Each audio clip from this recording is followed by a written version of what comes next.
Hi Wynton, what question have you got for me today? Were there any dinosaurs in Antarctica? I guess you might have read my book because I went to Antarctica in 2005 and that was one of the questions that went through my mind. If there were dinosaurs in Antarctica, how would they have managed? Because it would have been pretty cold, wouldn't it? What do you think? I think that they would have been really, like, they'll be big dinosaurs, because small dinosaurs, their blood flow doesn't just goes around a little space, so they won't stay as warm. But as the big dinosaurs, they have a lot of blood flow, so they might have been able to survive longer than the small dinosaurs. So they'd be better adapted to the cold, you think? Yes. Well, look, have a look at this. This is a great book, and it tells a bit about the history of dinosaurs. And now look at this. Look, down here, you can see Antarctica used to be joined up to Australia. So a long time ago, when dinosaurs were around, the world wasn't like it is today. It was very different.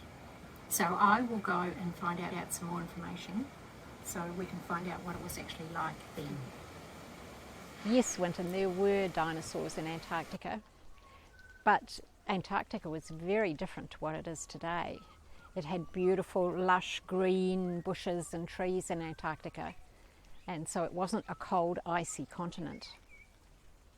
Back in the Cretaceous period, 145 to 65 million years ago, Gondwana or Gondwana land was made up of places we're very familiar with today. South America, Africa, Arabia, Madagascar, India, Australia, New Zealand, New Guinea, and of course Antarctica. And how do we know that? Firstly, through the ages of rocks. This map shows the different sediments in India, and the area in red is Gondwana. This reflects the sediments in the ground, particularly coal, which is shown in this map. Actually, that's how Gondwana got its name. It was named by an Austrian geologist back in 1872. But we often call Gondwana land, so not to confuse it with Gondwana in India. The other reason we know these land masses were connected was because of the fossil record. The same or very similar fossils were found across the areas that were connected. And the climate was very different. The CO2 levels were much higher, 4 times higher than they are now, and plants use carbon dioxide and sunlight to make energy through something called photosynthesis. So there were lots of big green plants for the herbivores to eat, and sauropods loved it. So it was a great place to be a sauropod. Scientists have drilled through the ice in Antarctica, and they've found seeds and pollens and leaves and even trees. So dinosaurs pretty much roamed across Antarctica and Africa and South America and India and even parts of Australia and New Zealand, having a really good time up till about 140 million years ago, and that's when the continents started to drift apart.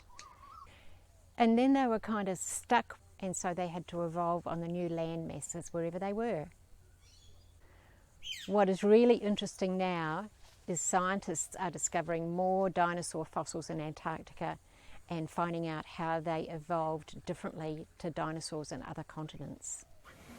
If you like Dino Chat and you want to see more, click the subscribe button, then click the like button on this video. So if you have any questions, please send them in and I'll put them up on Dino Chat. In the meantime, see you around Asaurus.